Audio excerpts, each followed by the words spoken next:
Hi, welcome on my channel, Joanna Coman's Coaching Corner. Today, I want to talk with you about how men and women are testing their relationship. And today, I will talk with you about emotional availability or how people are doing emotional tests in their relationship. During this test, we want to know if our partner is available for us, if he can sustain us, if he's empathic with us. You are really, really frustrated and you want to talk about this with your partner.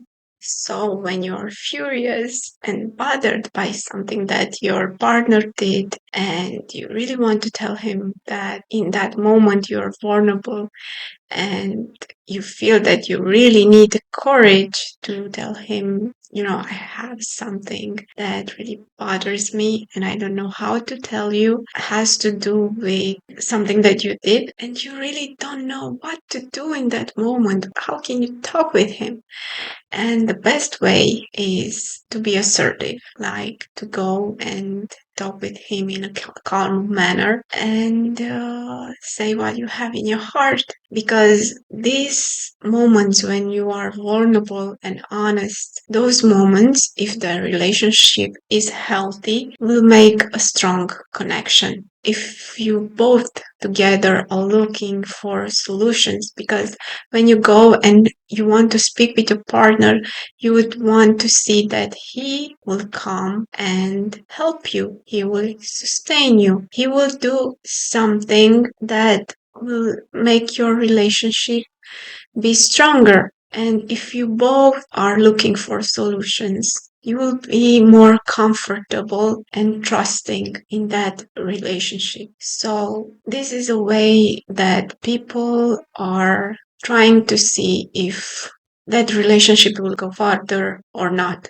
Also, you have to see in yourself is something that is from your past, if it's from a different relationship, what is the nature of what you are feeling in that moment. It's very important for you to be very aware of what is happening. That's why a lot of people know that journaling is important, especially when you have emotions that are fiery, like when you're furious or you're very bothered and frustrated with a certain situation. So when you open up the empathy that the other person is showing you, and when you see that the other person, maybe he will not understand you, but it's open to understand your world and what you are and where you come from, and to see if there are solutions to your problem.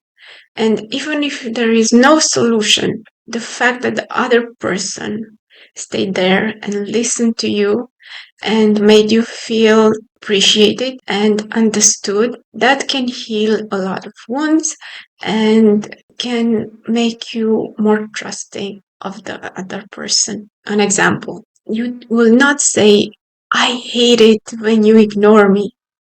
You will say something like, I feel ignored. Can we do something about it? Do you have time to do something together?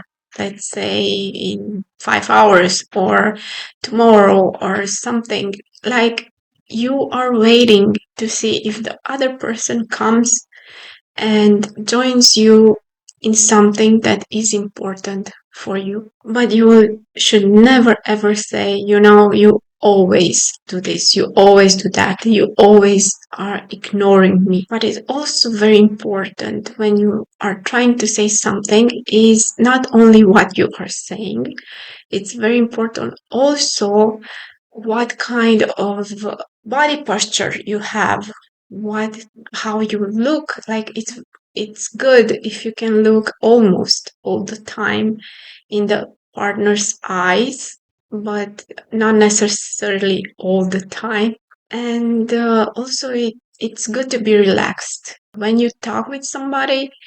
It's very important to remain calm and try your best to be assertive. And when I'm saying to be assertive, I'm saying that have to express what you feel, but in a way that will be polite. When you want to solve something in the relationship, and one comes with a solution and the other one comes with a solution, but they don't really match. So you have to be flexible and you have to see if you can give up a part and the other person can give up part, because you cannot be rigid and say, only what I want matters. No, you have to think that the other person, what the other person wants, what the other person feels. And when you find a solution, it has to be a satisfying solution on the both parties. Why does it happen when the other partner will ignore you or will become defensive and will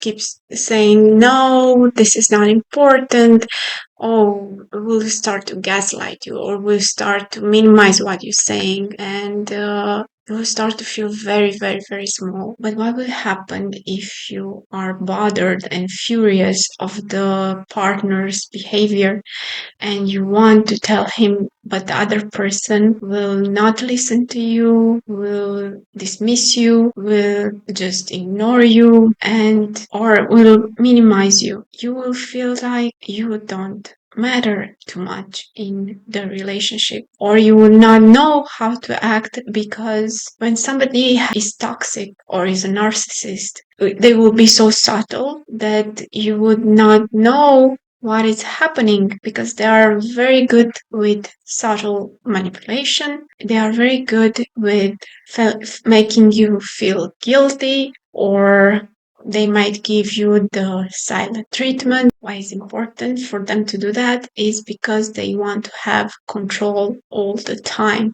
and they don't care so much about what you feel, in what state you are, and they want to neglect you and think only about themselves and about what they can take as much as possible from that relationship. But because they're pretty subtle, you would not know very good what is happening. You would just feel bad. That why is important for you to listen to your gut feeling. Especially narcissists, when you are vulnerable, they will just try to exploit you more and take whatever you're saying to just use that information and to take advantage of it in the right moment, because they might just play that they are supporting you, but in reality they will have backup agenda, and that agenda will be, maybe you will understand what was happening only when you broke up with that person and you had the time to think about what was happening in the relationship. But when you are in it, it's pretty hard to realize what is going on. When you want to discuss with that person and that person has toxic traits, you will hear that it's your fault. So slowly but surely, you will start to become somebody else.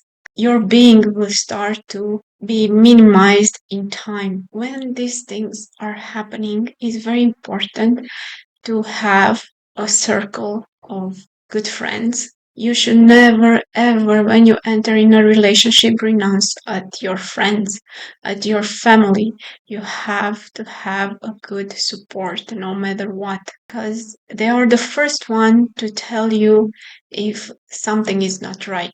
When we are in a relationship, especially women, want so much a relationship to work that they will not see if there are things that are not working, because a lot of time people love much more the idea of being together with someone than if the relationship is healthy. And when things are not good, people should not compromise with that, and they have to look for solutions. I'm not saying that they have to break up, but they have to look for solutions. so that things will change.